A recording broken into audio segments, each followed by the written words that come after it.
Di ba, October ngayon, malapit ng opening ng start ng NBA season. Malapit Pero na actually, nag-start It's around the corner.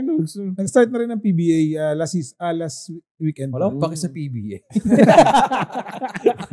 Wala rin pa kayong PBA sa'yo.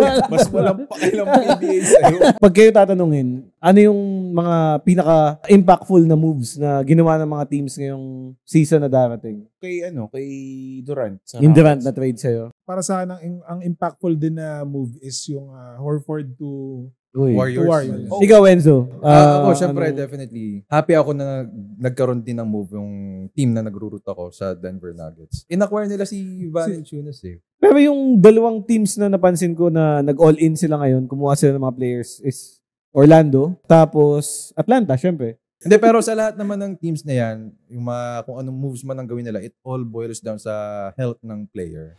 All throughout.